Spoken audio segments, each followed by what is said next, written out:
I don't know. When you wear a cowboy hat, it needs to be a statement or a signature thing. And I had bought this. We were South Carolina. I bought this hat, and my manager at the time hated it. He was like, because I had to borrow the money from him and pay him back later that night. And he's like, I'm not buying that fucking hat. And I was like, you're buying this hat. I'm paying you back. I said, so essentially, I'm buying this hat. You're just loaning me the money. He's like, I'm not buying you that hat. I said, you can buy me this hat. He folded? He folded. And the whole day, he's like, I hate this hat. I hate that hat. It's so stupid and ugly. And it was a straw hat, but it was round, open crown like this and about this tall. And everybody was just like, man, I love that hat. Right, it's a statement. Where'd you get that? And I was like, see, kid? Yeah. I said, you were wrong, You don't have the eye for it. And so now, from now on, I just have bought tall hats. Was that his last straw? Yeah. No, it wasn't. He had a bunch more straws after that. But he doesn't work with us anymore. Yeah. We were talking about AC, which led to the RV. Yeah. Does the RV have AC in it? Sometimes when the generator decides it wants to work good. We just got a new compressor for the driver AC. Right. So that's been out since. Actually, when I bought the bus, the guy was like, "Yeah, let's take it for a test drive." And he's like, "I've been having trouble with this fan wire, but I'll hook it up when we get back. The fan for the AC." Right. And so he had it on full blast. And we're driving down the road, and all of a sudden we start smoking like crazy. And I was like, "Oh, we're on fire." He's like, "No, we'll check it out." Pulls the bus over, and we get out, and it's smoking out the back. Were y'all close to civilization? We were like 2 or 3 miles down the house. Okay, good. Down the street from this guy's house, but he lived in the middle of nowhere. Texas, middle of nowhere. All right.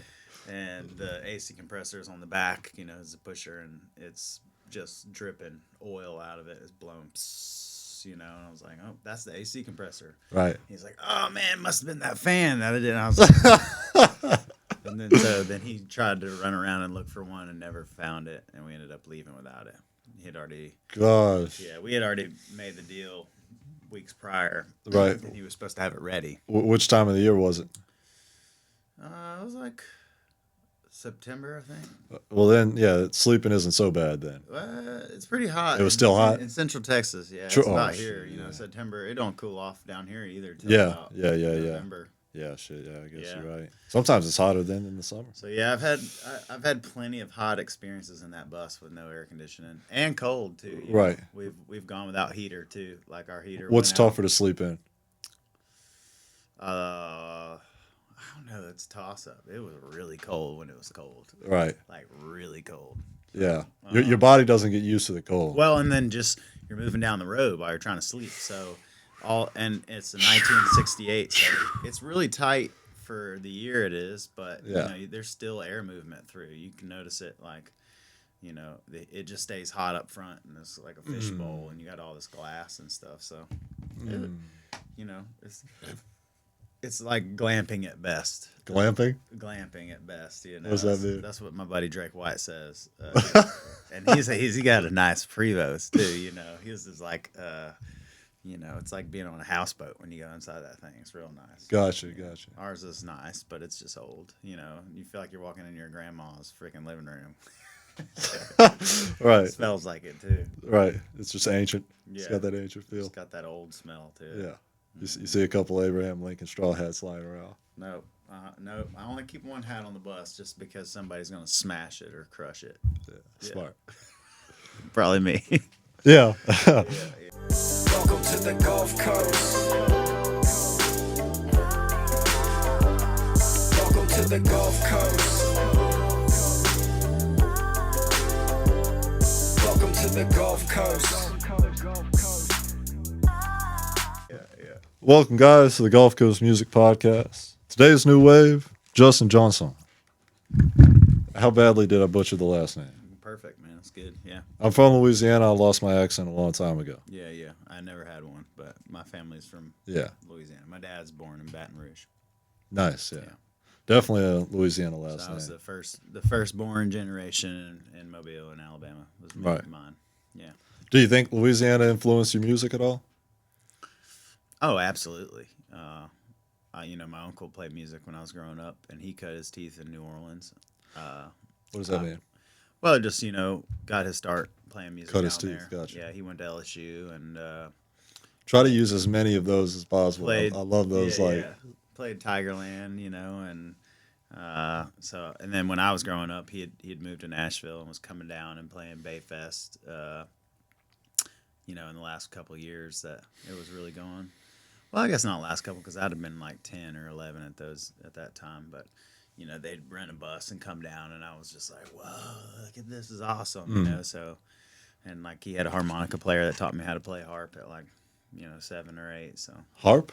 yeah, harmonica, Oh. Yeah. Okay, gotcha. Yeah, because I have a harmonica in my band, So Yeah. yeah, You've got a lot of instruments going on. yeah. What is it like wrangling together people that can play different instruments and convincing them that this will work out? How does that It's go? like herding cats, man. Is it? Yeah, nothing's guaranteed. Yeah. It's just a gamble all the way. And how is that? Do you know who to call immediately? Like, Sometimes, do you have the song ready at first? Sorry to interrupt you. No, you're good. No, well, no, because I've always been like a do it live kind of guy. So, Gotcha. You assemble the troops first. A new song comes out like whenever I feel like it. It might be like setting up for a gig somewhere and they've never heard it, and I just start playing it, and they come in and just start jamming, and I let it be what it's going to be to a point. Before I start trying to steer anything, but I always kind of give them that initial like, hey, check this thing out, and let everybody kind of feel it out. And I feel like when you develop rapport with a group of guys like I have over time, the ones that stick it out are the ones that you don't have to tell them anything. They understand it. They just know right away. They understand it, yeah. Yeah, it's cool. Cool stuff. What do you think you do to stay centered with what the universe wants you to do? Like you mentioned, just releasing songs as they're meant for. I try not to pay attention to too much, That's good. That's really good. I isolate myself a lot when I'm off the road. You don't find yourself overthinking when you isolate like that? Oh, sure. Yeah. Sure. But I think that's part of it. You go, as long as nobody hears that, you go through all this in your head to get where you end up when you've gone through all that in your head. And then, he knows exactly what he wants to say. It's like, because I had all that isolation. Went through it. Yeah. Yeah. Absolutely. Yeah. Gotcha. I like that idea of it. I think like in the last few days, you kind of roller coaster through emotions, I guess, different phases. But for the last few days, I've been a little anxious and I've been wondering why. And, but yeah, now that you kind of clear that up, it's like once you break through that, you understand yourself better. Yeah, you got to go over those mountains, Right. I feel like, that's part of being a growth as a human being is you got to, struggle to become anything, right. in any instance, no matter what field you're in, what job you do, you got to struggle through it. Speaking of struggling, Marines. Yes, sir. My grandfather was, he was a Marine in Korea. Right. And my grandfather was other grandfather was from Mobile. He was a doctor here in Mobile for 50 years. But before that, he was a flight surgeon in the Navy. And so it was just something that, I don't know. You watch enough Saving Private Ryan growing up as a kid, it's already in you, but I had the family history, and then I just wanted to be part of it. I feel like it was a warrior mindset that was in my blood. And right. I went and found out for myself. I gave some 8 years, and you get type 2 PTSD. Yeah. You get pre-TSD. Yeah, no, watching all the same. I like to learn the hard way in life. Yeah. No matter what I do. So. Yeah. And not intentionally. I just learned myself. It just happens. Yeah. Yeah. 100%. ChatGPT, YouTube, Google. Yeah. We're just gonna rock out without those, and then use it after. Yeah. No, we didn't have those. Right. Those are all new tools now. Yeah. Even social media. In the last 10 years has made such a huge leap as far as assisting our careers. I remember when we were playing music and Facebook was the only thing. I mean, right. MySpace was the only thing. And you'd build your little profile, and you had to learn to like code pretty much, at that point. So Jeez. it was really limited. Now it's amazing amount of people that are on it, on Facebook, on YouTube. And it's like the possibilities are endless of what you Yeah. can do with it. Music feeds the soul, but food feeds the future. Right here on the Gulf Coast, thousands of families don't know where their next meal is coming from. Feeding the Gulf Coast is changing that tune one meal at a time. Imagine this. For every $1, you can provide up to 5 meals. That's like turning a quiet solo into a full-blown jam session of hope for someone in need. Let's turn the volume up on kindness and down on hunger. Visit feedingthegulfcoast.org to donate today, because together we can make sure no one goes hungry on or off the stage. Feeding the Gulf Coast, because every community deserves an encore. Whoa, whoa, whoa, don't let the dogs out. The City of Mobile Animal Shelter has many loving pets ready for a nice home. Whether you're looking for a dog like Snoop or a cat like Doja, the City of Mobile Animal Shelter is where you can find your next friendly companion. They're located at 855 Owen Street, and you can stop by anytime between 10 a.m. to 4 p.m. We all need a little bow wow in our lives. Call 251-208-2800 because the City of Mobile Animal Shelter has you covered. That's 251-208-2800. Roof. What's your favorite Marine story?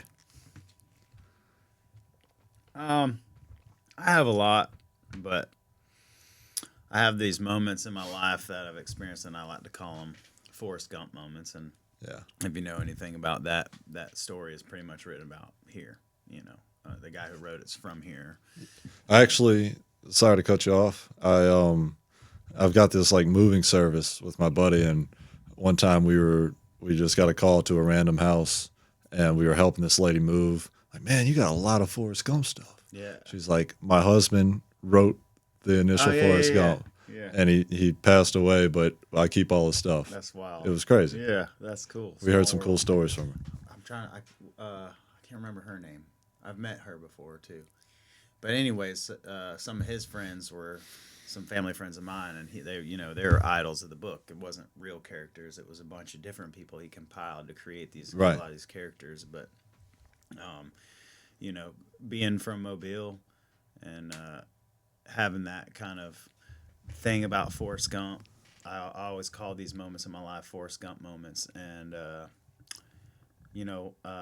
when Benghazi happened in Libya, I guess that was 2011 or 12. I can't remember.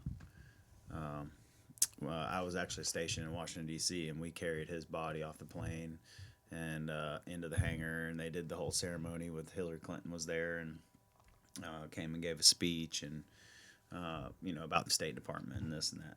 The third, you don't think about what's going on at the time. You're just a young Marine. That's just, Right. You're like, this is sad, and then you're like, but this is serious, and I got to lock in and, be serious and focus. And I did a lot of other things, change of command ceremonies where, I was from me to this microphone from Obama and Secretary of Defense and Chuck Hagel and all these different cats. And I just graduated college, but that sounds so much cooler. well, right on top of a lot of history. Right. Like you walk across the stage and get your diploma, Yeah. but walking across and getting your chain of command from Yeah. Obama.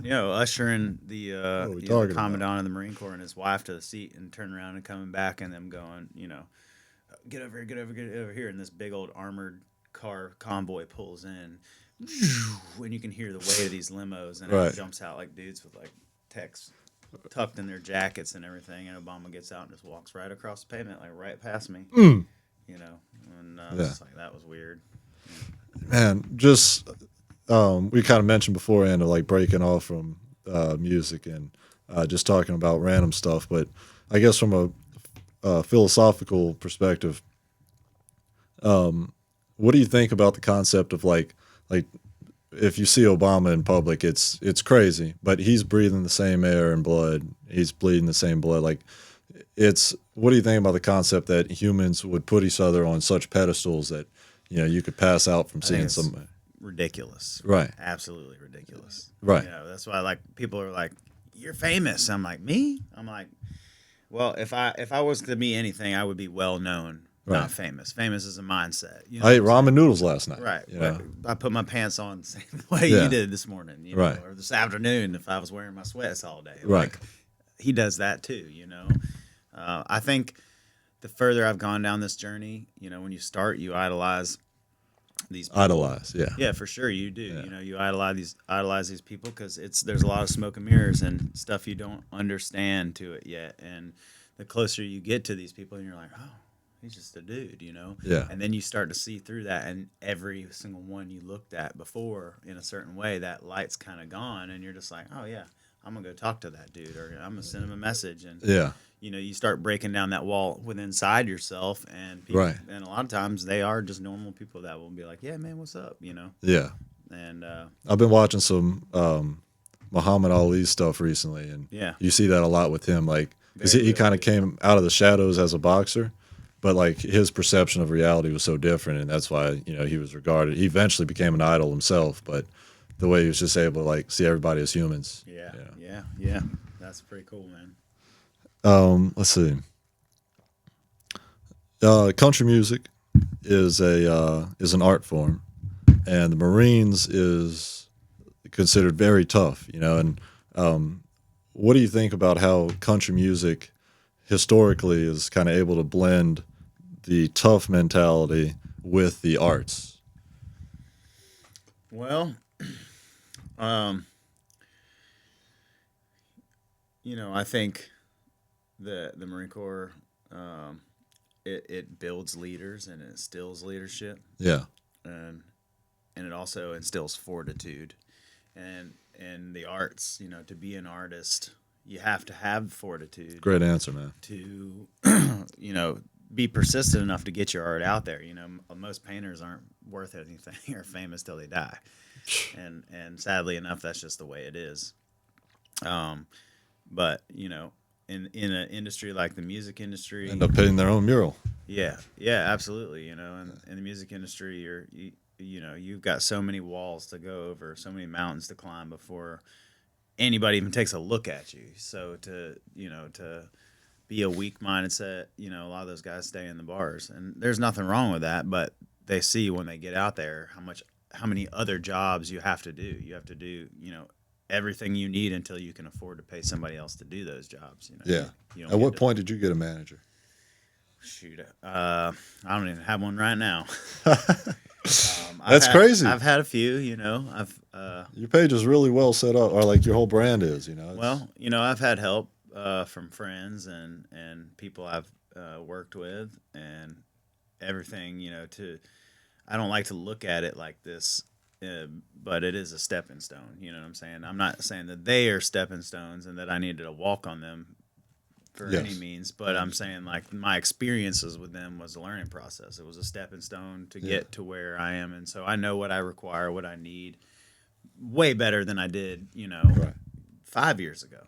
And I was like telling my wife this morning, I was looking back at some other posts the other day, and I can remember when like getting this many likes on it. I was like, man, this is getting a lot of attention, and I'm looking back at it now. It's like, I don't know how I kept going then. Like everybody was paying attention, and I was posting it feeling like the world was paying attention. Right.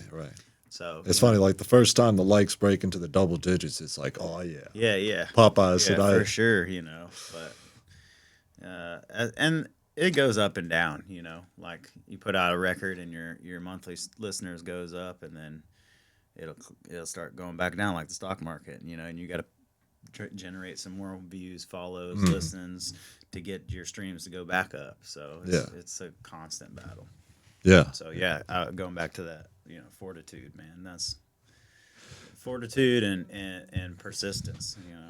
Great full circle answer. Would you advise everybody to go into the Marines? Is that No.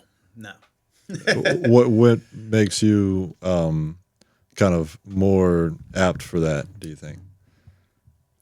Well, looking at my kids, watching my kids grow up, I always tell my wife, I'm like, man, why are they so hard headed, so young? It's like my daughter. She's not even 2, and she wants to, come on, Daddy, let's go. We're going here. We're going out there. She tries to drag me everywhere, and if I don't go, she obviously has a fit, but she's just so headstrong in her nature and her way and what she wants. And I Right. realize a lot of that comes from me. It's just, you're going to tell me no, and that's fine, but I'm going to find a way either Right. way. And I feel like, as much as that hurt me in the military, I was always the guy to speak up when, senior enlisted were doing something I didn't think was right or didn't agree with. But, I've just kind of had that mindset of like, I'm going to do whatever it takes. And it's about what I want to do going through this, I'm going to do it my way. And so that's ultimately for me why the military didn't really work out, Gotcha. but, I feel like absolutely it gave me a foundation to be the leader in the position that I am. I don't think I could be doing what I'm doing now without it. Yeah. But I don't think it's for everybody. Yeah. I think everybody has their own niche, and for some people it might be the military. But I've seen a lot of guys flake out and quit and waste their life, not get out of it what I was getting out of it. I was there for the challenge, whatever it took to get through. Whether it was this school or this And deployment. what do you think other guys are in there for? All kinds of things. Some played Call of Duty too much, and In the military? Or no, before, yeah. well, Yeah. in the military too. These days, like, Yeah. everybody played freaking video games on deployment. I'm like, you guys, Right. we have it easy. Y'all Right. got to play, on your cell phones and text home and stuff. You used to have to wait in a line to call home. Yeah. You think at some point there's going to be a content creator role in the military? Like somebody running out on the battlefield vlogging? No. No. No, they don't want that on. They don't want that on video. Yeah. Jeff can't load his ammo. Yeah, they don't want that on video. No, we used to have this thing called River City on deployment, where if there was some kind of leak they thought, or there was an op fixing to go down, they would shut all the communication off. No emails out. No devices. No nothing. Just called River City. Yeah. And they shut your communication down. So and there's times you don't get to use communication, but Yeah. definitely not for everybody. Right. Yeah. Hey fighters, listen up. Are you tired of feeling like your conditioning holds you back in competition? It's time to bridge the gap between theory and real performance. At Dexter's Fitness Center, we're launching a combat sports strength and conditioning program designed for boxers, kickboxers, MMA fighters, and combat athletes who want to get faster, stronger, and more flexible while building the endurance to go the distance. No more outdated workouts, no more burnout. This program is built to enhance your skill work, prevent injuries, and maximize your potential without wasting your time or overwhelming your body. Training starts August 12th at Dexter's Fitness Center, 1900 Government Street, Mobile, Alabama. Sessions are Tuesdays and Thursdays from 6:30 p.m. to 7:30 p.m. and Saturdays from 11:30 a.m. to 12:30 p.m. If you're ready to step into every fight confident, prepared, and in peak condition, call 251-709-2654 or email contact@dextersfitnesscenter.com today. Let's build the fighter you're meant to be.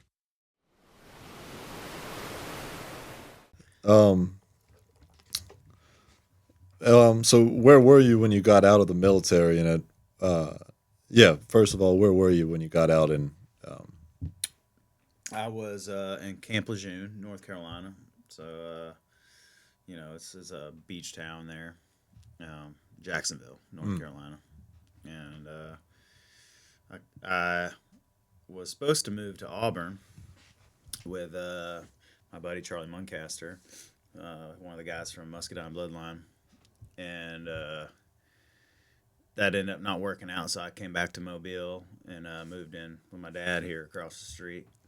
I think I lived with him for like another year and a half before I got my own place in Midtown. But I came back to Mobile in like 2014, 15. Started gigging downtown Mobile like 7 nights a week. Played Boo Radley's, Brickyard, Saddle Up Saloon, the bar, freaking Grand Central, anywhere I could play acoustic, O'Daly's, all that stuff. Was it for fun at that North point, Dolphin. or was it something that you had to do? Oh, it was both. I was waiting tables. I was working. Right. I was waiting tables at the Bluegill on the Causeway right when I got out.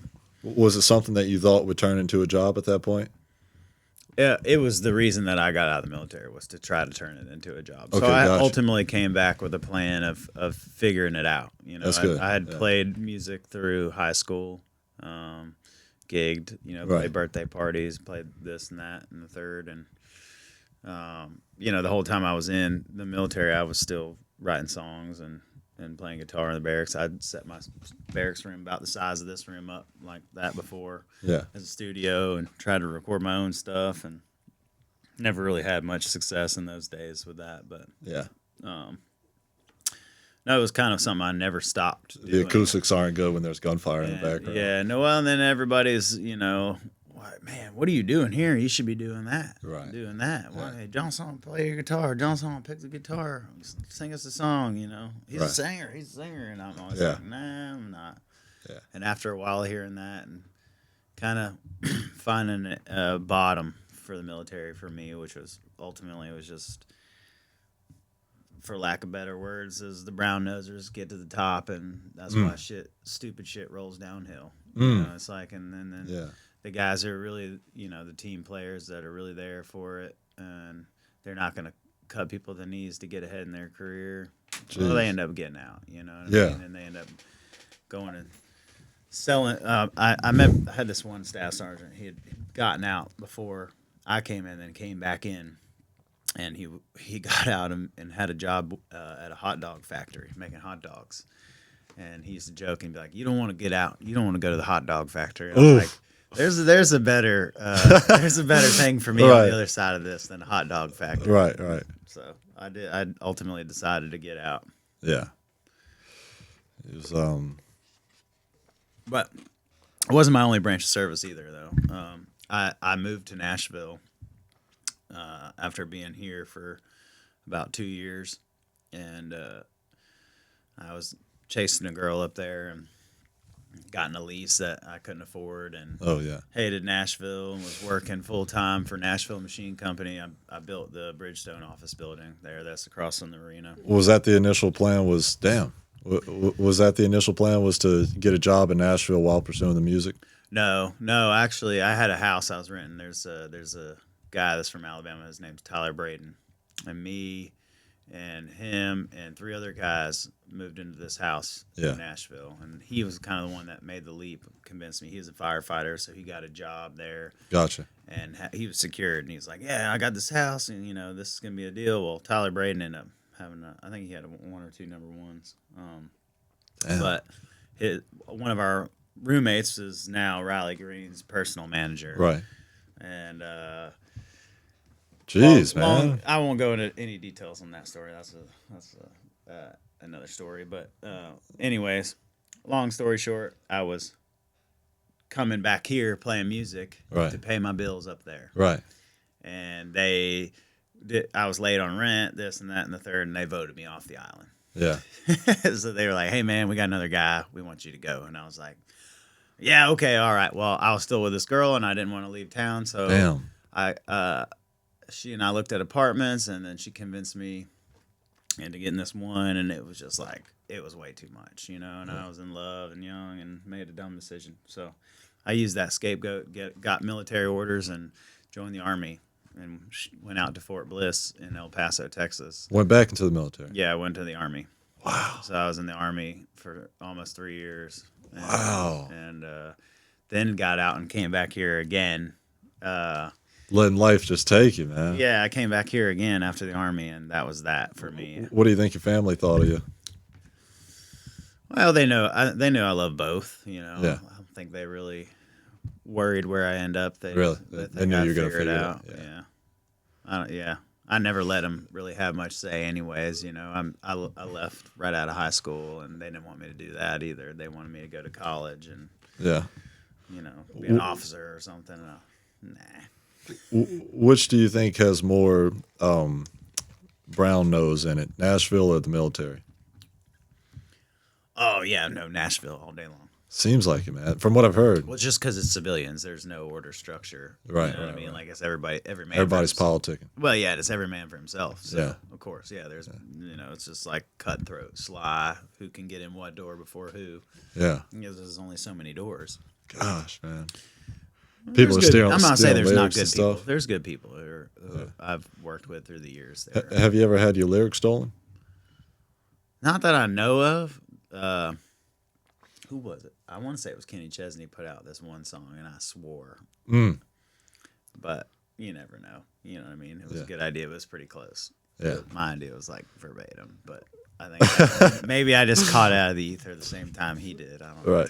Why do you think there's? Maybe there are. Maybe I'm not familiar, but why do you think there aren't any like notorious country beefs? I mean, as far as today, or I guess today, again, maybe I'm just not privy, but like in rap, it's like it. yeah, it's not like a riff. It's not a riffing, beefing type of music. Though, Yeah, you know what I mean. yeah. There's not as much aggression. Right. You can't really play the G major harder. You know, the most aggression you really get's like the outlaw side of things, and that's just Yeah. really just talking about how one side ain't country and the other is. You know, Yeah. I've been classified as outlaw country, but I just don't really get wrapped around any of that stuff. You know what I mean? Like, who cares? Yeah. I am what I am. I'm Justin Jeansonne. I don't know if I'm country. I like country music. Yeah. I feel like I write towards a country feel or aesthetic. I loved how "Get Me Down" had like some piano in it. Like I guess that's what I was getting at Honky-tonk, earlier. yeah. It's like how you blend those together. Did you just invite a pianist and a harmonica player to the studio and just see how it came out, or? Oh, well, the core of my band is harmonica and pedal steel and myself. That's Yeah. we're the lead of the band, and then the rhythm section. But I grew up, in my early days of really gigging with a piano player. So for me, as a duo, which That's interesting. and that's Jacob Hall, another Mobile boy. He's the brother for the Red Clay Strays drummer. Gotcha. John Walter Hall, the Red Clay Strays drummer. Jacob is his brother. Jacob passed away in 2021. I appreciate you. Yeah, it's 2020. Yeah. So, anyways, I come up with him playing, and I just love the piano does something rhythmically, to play with it. It is a rhythm instrument, but like Right. the way I played off a piano it felt natural to me, and so I always wanted piano, and he did a record with us before he passed away. So, that kind of sparked that sound for Yeah. me a lot. And then I played harmonica, and I was writing a lot of harmonica licks in these songs. I just couldn't play them and sing and play Yeah. guitar at the same time. So, Shit, piano man. well, the harmonica player kind of just fell at my feet and Yeah. started wanting to play, and he was learning. He was still kind of new to the craft, and he was good, but he wasn't what he is now, and I just believed in him. I said, come on, let's Jeez, do yeah. it. So Yeah. after Jacob passed away, then Dayton kind of came in and filled the duo slots where it was just me and harmonica. Yeah. And so that really is a staple of sound, and I've always loved pedal steel and country music. What's it like building somebody up like that, believing in them and seeing how they flourish? Well, it's kind of like what I'm hoping people do for me. So, Yeah. I mean, if you expect something that's like Golden rule.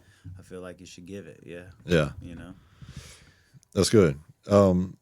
At what point did you realize that you could convert music from a lifestyle into a way of living?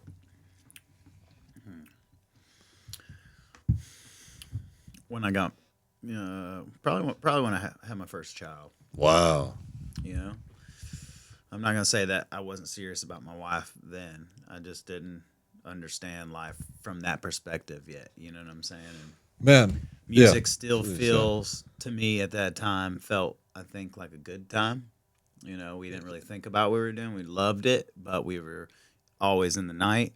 Stuck in the moment. Yeah. Let's go have a drink. Let's go out tonight. Let's do that. And when you have children and it becomes about something more, you know, because obviously got more responsibilities now. You can't just live in a camper plugged into the bar every night. You know, we was doing stuff like that. Where Right.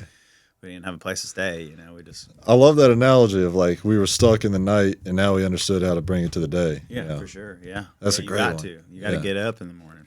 Right. You mentioned how it changed when you had a child, and I've heard before that it's like, you know, your whole way of thinking changes when you have a child. Yeah, Your whole does. perception of reality.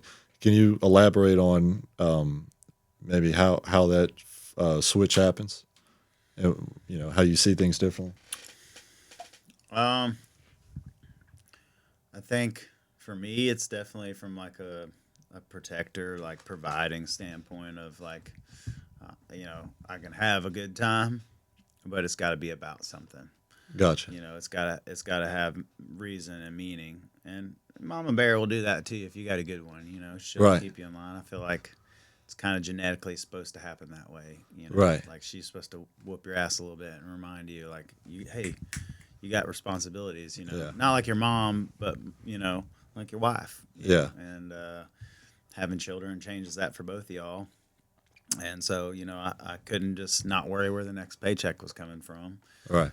We had already started building a house before we had a child, so I already was putting all my money into that. And you know, I feel like having a child is if you've never had one, you won't know until you've had one, but it Yeah. changes you, 100%. Good stuff. What's it like being a part of War Paint Records? Well, War Paint's been really good to me. We've put out 2 records. They've gotten us on numerous tours and stuff that you know I never even like before. You know, where we talk about uh, you know idolizing people. I never really thought that I could get on some of these shows that we got on, and you know, Right. and It they really makes a they put difference. us up there. Yeah. Yeah. So, yeah, it's been great. We got one more record coming out with them, and then Nice. we're kind of gonna renegotiate and see what we're doing from there. Wow. Um, What was the first negotiation process like? there wasn't one. It was more like I asked them, you know, and That's it. they This were is- like we were just talking about it. You know? But as things grow, and they're kind of moving in a different direction of what they want to do, and maybe managing artists is not so much of what they want to do, and they like doing the other side of things, and it might kind of go that way where I find somebody else, and we've talked about finding different management to kind of supplement and replace, and I told them at this point it's like I'm not actively seeking it. Right. If it comes to me and it seems like the right guy, then that, but I'm gonna attract it. I'm not gonna chase it. What do you think made you eligible for the record label? Did you have to try out, or what was it? No. I mean, I think ultimately what makes you eligible for anything is just the work ethic, getting out there and doing it. Like the Strays have told me flat out, the only reason we helped y'all is because y'all were out there busting your ass like we did. You know what I mean? Like Right. we've been on the side of the road and in a little E350 church van just like them, and Yeah. had no one to call. Yeah. And we called Brandon Coleman and was like, hey,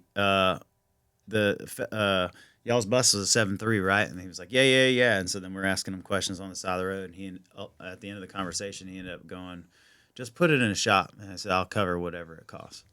You know what I mean? So Jeez, man. that was kind of the first instance where they took care of us. And they've, the shows they gave us this year hopefully will take care of us for life. That's kind of the goal, is to use these, the Wharf show was Elaborate pretty on that, big man. deal. What's it like playing up there? Playing in the clouds. Yeah, there's some surrealness to it for sure for me. I'm such I've seen it all, matter of fact kind of dude, like work as usual. So, in the moment you're not gonna Didn't phase you. You won't see me flench. You won't see me notice it. But looking back, like I was, Gosh. like watching some of the videos, I had the aviators on the mirror, and the camera guy zooms way in. I was like, man, that's a lot of people. This will be the same thing at Red Rocks, but you don't think about that kind of stuff when you've put so much into it and you're just in the moment there. You know what I mean? Like you're Yeah. just doing your thing. Yeah. Like, it's like a, fuck it. Here we go. Fuck But it. You have to say it. We have to, because it's like you might mess up, you might not mess up. Mm.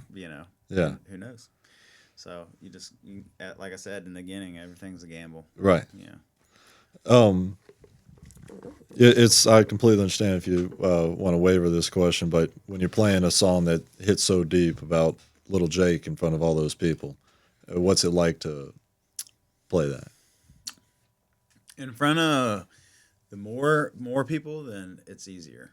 I feel like, just because there's so many faces to look at. You can't get focused. Maybe. Well, you can, and I do, but at the same time, I don't know. I feel like a responsibility at that moment to sing the song. You know what I mean? Like, yeah, of course. There's been times where someone either knows the song or hears the first couple lines of the song, and they lost a child, and they're getting on the front row and just tears down their face. Hands in the air, and like it. Yeah, there's times where it's been like, ooh, I don't know if I know this next couple lines. I don't know if I'm gonna be able to sing it. I might get choked up. Yeah.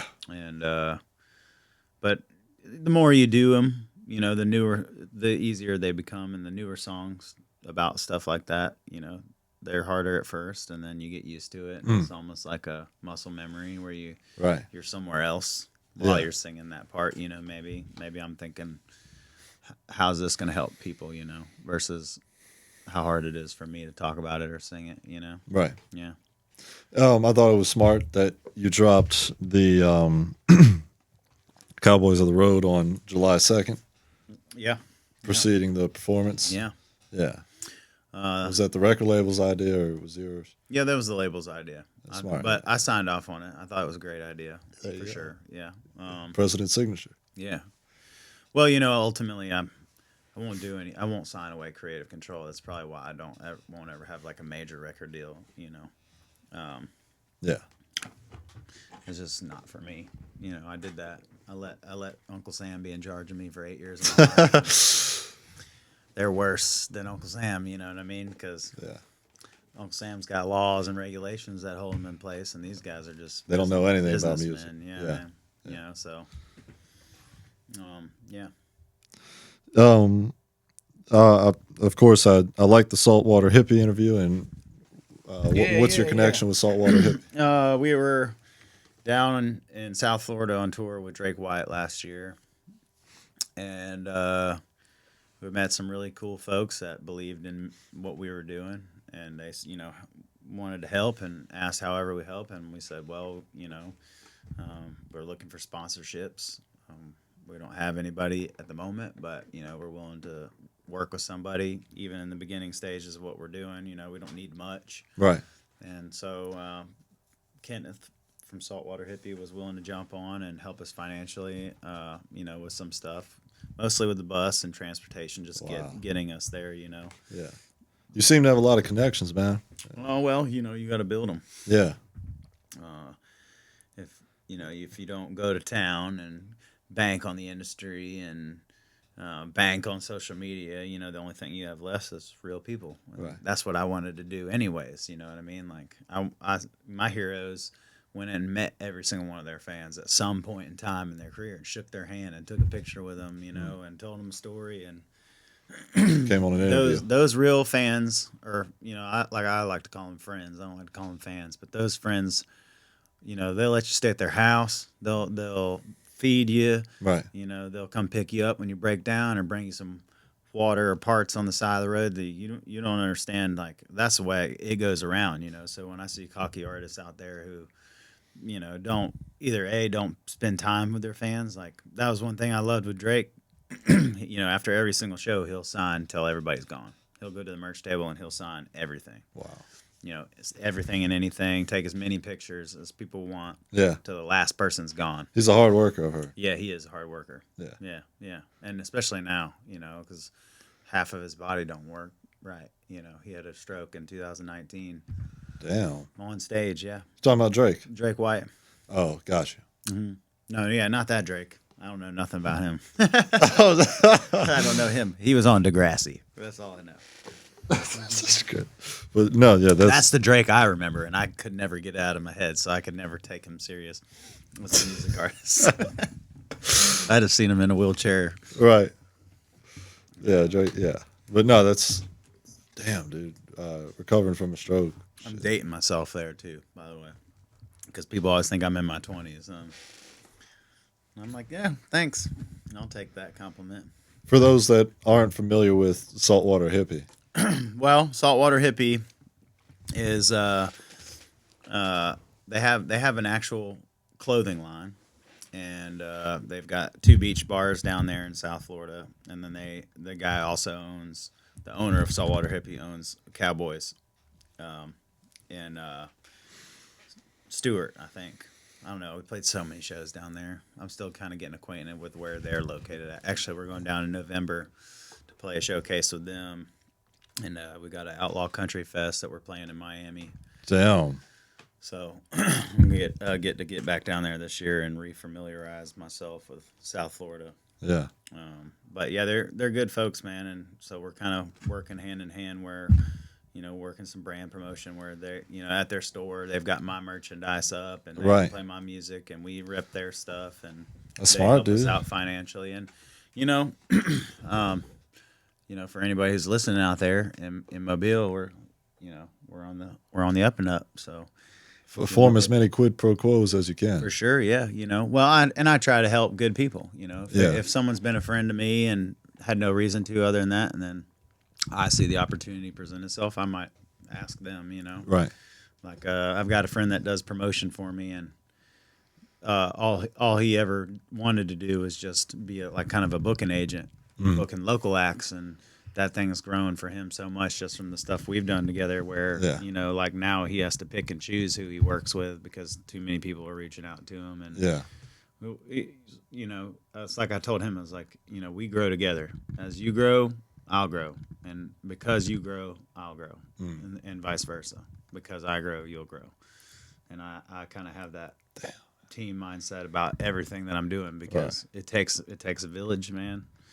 And if you ain't got a business, you ain't got a team that bought and paid for, you got to give somebody something, and true faith and honesty and your word is a lot to keep. It's hard sometimes. Sometimes you can't keep it, even though you want to. So, give and take for sure. Saltwater Hippie, check them out. Yeah. Great stuff, man. Yeah, Well, what's next for you? Just in the office booking. Yeah. What's it like booking that? It's Road to the Red Rocks. Road to Red Rocks tour. Yeah, what was it like booking that? I didn't have to book much of that one. I did going out west and moving on up tour, and then War Paint took over, and then coming to the end of this era where they're thinking they want to do less stuff like that. I'm taking back over, so I'm doing a lot of booking and management work again, and trying to build those relationships that he was working on and some that I've had forever. So mostly right now just booking, promoting the shows, trying to get people out, trying to sell tickets, and how do you do that? I don't know. Figure it out. Figure it out. Figure it out. What The name of the game for Justin Jeansonne. it is. That's the name of the game for the industry. Is you know, can you drive? Can you drive? Can you be a mechanic? Can you fix a guitar and play the guitar and book the shows? Right. And run sound when you need to run sound, and figure out how to print merch and design merch, and You can only learn that by going to the Marines. or you can only learn that just by doing it, trial and error. Because that's my best advice to anybody is if you want to do something, Just do it. you're gonna suck. Yeah. You're gonna suck. But, Yeah. That's the truth. And you're going to think you're really good. Well, I don't know if you're one of those cocky dudes, you might. Right. But a lot of people feel like they suck and just quit. Like, I was no good. Well, you're gonna suck for a long time. Yeah. I sucked. I listened to stuff from a year ago, and I'm like, why was I singing like that? But I think it's just the evolution and the growth of you as an artist or whatever. Where are we going to be in 5 years?